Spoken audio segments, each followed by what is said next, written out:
Ada satu temen di Instagram yang tanya ke saya, Mas gimana sih caranya bisa ikut kumpul-kumpul sama suhu-suhu, sama teman-teman fotografer yang hidup benar-benar 100% dari dunia fotografi, atau dia memang profesional microstalker dan lain sebagainya. Karena kemarin saya, kemudian Mas Rizky, Mas Gatot Adri, dan Mas Munir, ini kita kumpul di villa saya.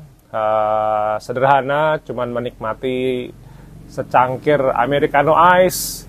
Mas Rizky-nya datang sama istrinya Mary dari Klaten, Mas Munir dari Jalan Kaliurang, Mas Gatot tuh dari Bandung gitu. Saya dari rumah. Terus kemudian oke lah kita ngopi bentar lah. Toh juga saya akhirnya juga nggak lama karena pada waktu sore hari itu istri saya pusing. Saya harus segera balik ke rumah, ngurus dia, bawa ke dokter dan lain sebagainya. Cuman pertanyaan ini bisa jadi untuk Mas Aufa dan juga untuk teman-teman semua yang haus insight, haus knowledge, haus pertemanan. Jadi tentang bagaimana caranya bisa ikut gabung kumpul-kumpul seperti kemarin. Selamat pagi guys, nama saya Bima Aditya. Terima kasih sekali sudah datang ke channel YouTube saya. Matur nuwun sudah tanya selalu hal-hal yang positif di Instagram, di channel YouTube, di workshop offline, online, dan lain sebagainya. Intinya satu pertanyaan dari Mas Aufa tentang bagaimana caranya ikut kumpul seperti ini untuk sekedar dengerin aja kita ngomongin apa. Karena sebenarnya kemarin itu ketika kita ngumpul, itu ngumpulin kita berempat itu susah gitu ya. Maka kalau saya ke Jakarta, saya selalu kepengen ketemu Mas Fajrul Islam. Saya kepengen mampir ke studionya Mas Daniel yang punya Riz Visual. Ke Bandung saya kepengen ke studionya Garakta, jadi punya Mas Gatot ya. Saya kemana-mana kepengen ketemu orang gitu. Jadi hidup di dunia maya kayak begini, kayak dunia YouTube begini nih, saya suka, honestly saya suka. Dapat AdSense, dapat affiliate, dapat digital product, segala macam, saya suka banget. Cuman saya mengawali karir ini tuh jadi seorang wedding photographer. Yang wedding photographer itu benar-benar menghidupi saya dan keluarga. Saya bisa ngajak mereka liburan, makan, nyekolahin anak, macam-macam lah. Saya bisa beli mobil dan lain sebagainya dari dunia wedding fotografi. Kalau saya pikir saya pinter, sebenarnya enggak. Jadi yang saya lakukan itu sebenarnya saya berteman dengan banyak orang, kemudian saya mengaplikasikan hal-hal yang mereka omongin yang positif, yang cocok untuk saya ke dalam bisnis saya. Jadi literally, kita semua tuh manusia biasa. Saya pernah susah, teman-teman pernah susah. Saya pernah bangkrut, teman-teman pernah bangkrut. Saya pernah berada dalam titik terdalam, teman-teman juga demikian gitu. Jadi sebenarnya saya, Mas Rizky, Mas Gatot Adri, Mas Munir, Mas Fajrul, Mas Tejo, Mas Daniel, siapapun deh. Kita tuh orang biasa. Nothing too special menurut saya. Cuman yang membedakan kita dengan beberapa profesional ataupun mungkin orang-orang lain adalah kita itu melihat yang namanya friendship dan networking ini beyond the money itself. Jadi kita melihat sesuatu yang namanya pertemanan ini nilainya, value-nya itu jauh lebih besar daripada berapa sih earning sebulan? Fotonya yang laku apa aja sih? Emang bisa hidup dari situ? Kita tuh nggak membahas sampai ke situ gitu ya. Jadi obrolan tentang itu pasti ada. Tapi obrolan hal-hal yang terkait hal itu obrolan yang sensitif. Ketika kita ketemu orang, terus tiba-tiba, Mas earningnya berapa gitu? Itu rasanya pengen digampar rasanya gitu. Karena itu kayak privasi. Jadi berarti gini nih, teman-teman punya sahabat yang misalnya cowok sama cewek. Ini udah nikah tapi misalnya bertahun-tahun belum punya anak. Terus tiba-tiba tanya, anak lu mana gitu?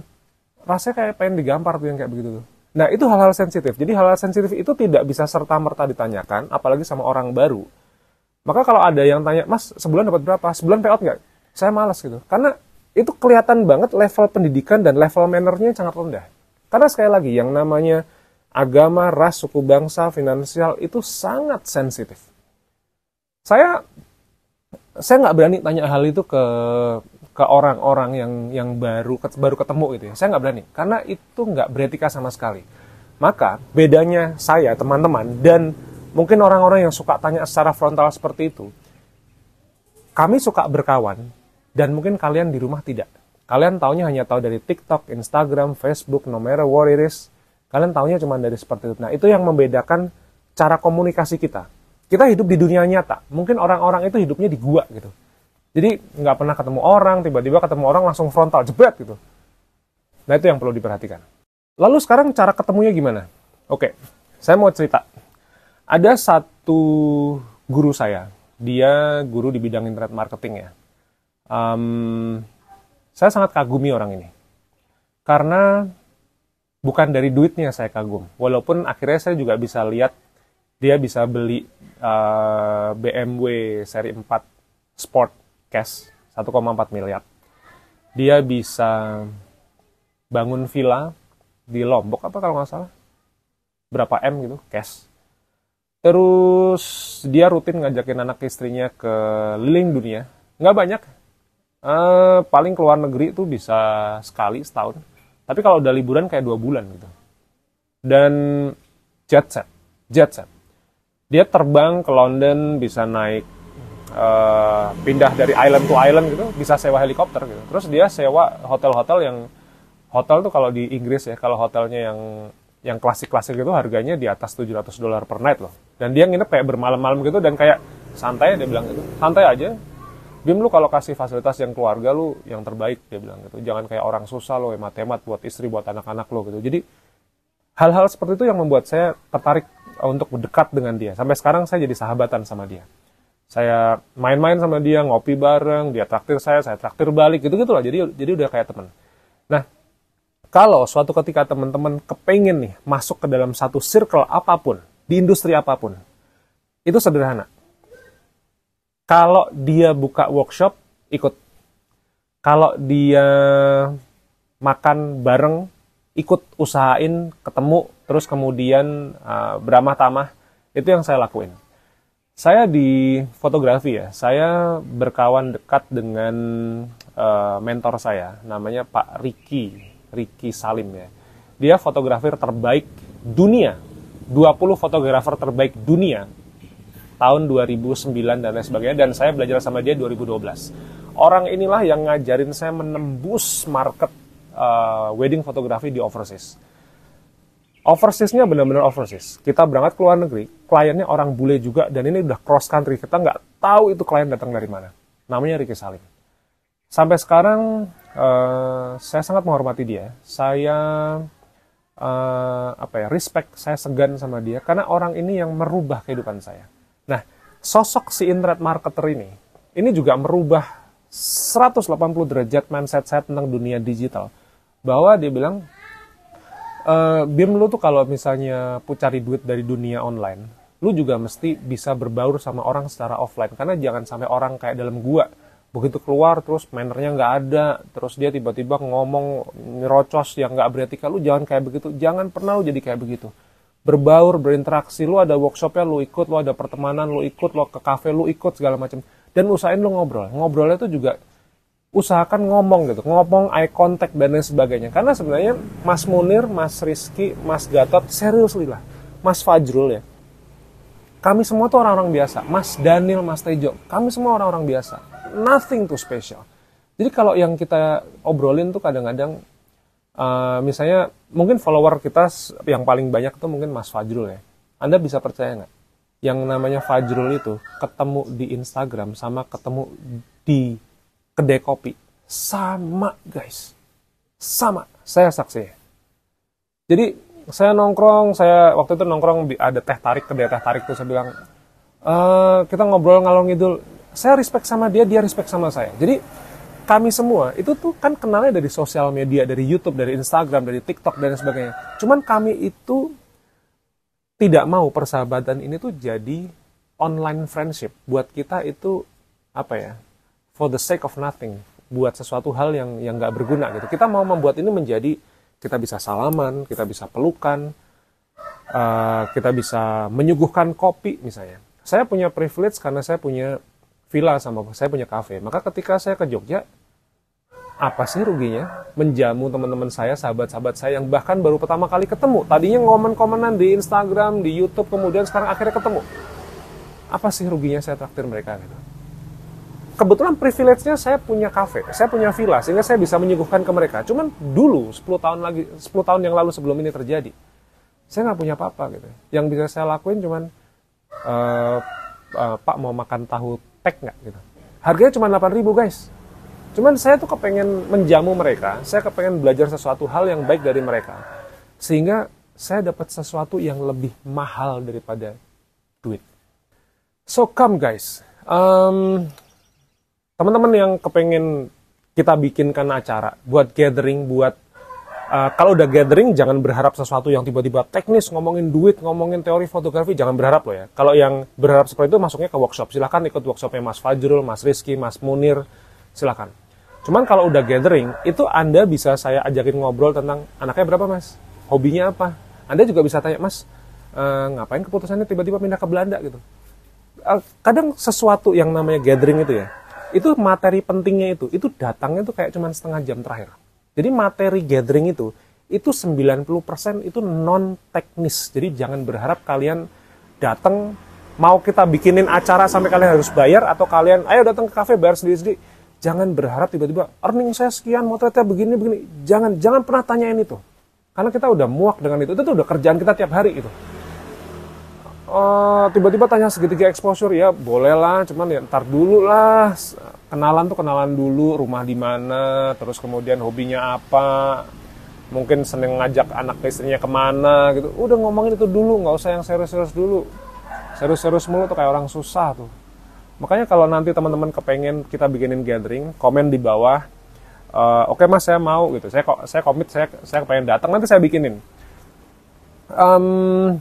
Tempatnya di mana saya nggak ngerti ya, karena bisa jadi kayak kemarin tuh kan spontan, tiba-tiba Mas Gatot ke Jogja, mas ngopi dong, saya bilang gitu.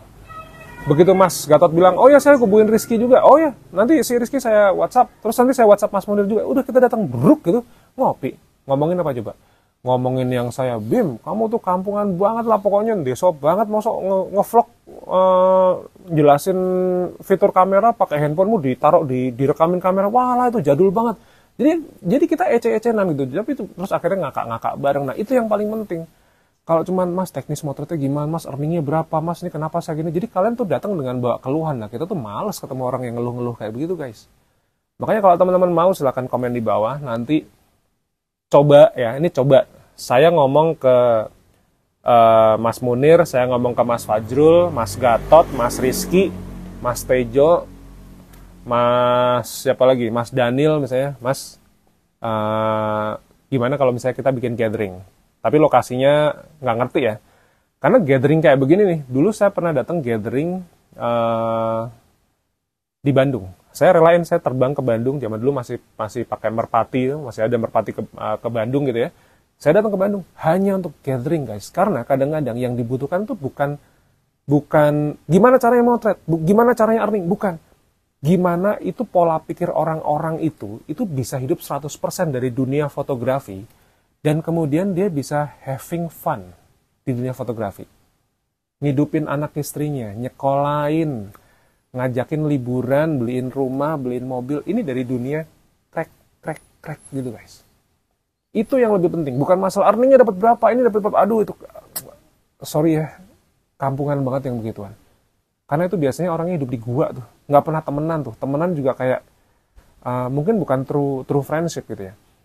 Makanya kalau misalnya nanti kepengen, suatu ketika kita bikin acara, gabung aja. Saya gabung sama mentor-mentor saya tuh awal dari workshop kok. Workshop itu tuh nggak seberapa guys. Mau 150.000, 200.000, 500.000, nggak seberapa guys. Cuman networknya yang mahal. Cuman kenapa hal-hal seperti itu kadang berbayar ya, sering-seringnya bahkan berbayar. Kita keluarin cost guys. Karena pada dasarnya, kita kalau bisa nggak usah sharing deh. Cuman kalau misalnya tiba-tiba ada yang minta, ya kita kan udah ngomong nih, bayarin dong makan nih. Apalah difasilitasin gitu. Masanya kita tuh ngomong ini jauh lebih mahal daripada cuman sekedar nasi goreng lah, es teh tawar lah segala macam. Itu mahal banget guys. Insight-nya yang mahal gitu. Ya oke lah, nanti mudah-mudahan saya bisa kontak ke beliau-beliau ini, terus kita bikinin acara gathering yang non formal, yang kadang pertanyaannya cuman saya tiba-tiba digoblok-goblokin sama si Mas Munir tuh kemarin tuh ngece-ngece saya gitu. Terus saya bilang, saya ngece balik ke dia, saya ngece balik Mas Gatotnya juga malah ngomong ngalor ngidul. Itu menarik banget. Mas Rizky datang tiba-tiba sebar-sebar kaos nih Mas Bima nih besok buat ngevlog ya. Saya pakai ngevlog ntar. Kaosnya baru I'm stock photographer atau apa nanti saya pakai, nanti teman-teman bisa beli di Instagramnya Mas Rizky langsung, oke ya. Matur nuwun teman-teman. Mas Aufa terima kasih sudah kasih pertanyaan yang menarik. Ini bisa jadi insight bagaimana sih kita, misalnya kita kepengen masuk ke satu circle tertentu, terus gimana kita akhirnya bisa berbaur dan bisa meningkatkan persahabatannya dari yang tadinya cuman follower di Instagram menjadi seorang sahabat. Walaupun akhirnya saya sekarang banyak, ada beberapa kerjaan yang saya sama Mas Munir, kemudian saya sama Mas Fajrul, Mas Rizky, kita sempat kerja bareng, itu bonus menurut saya. Cuman value yang paling tinggi adalah, dari yang awalnya kita temenan cuman jadi follower di Instagram, now we are become brothers. Stay tune, sampai ketemu di video berikutnya besok pagi jam 5.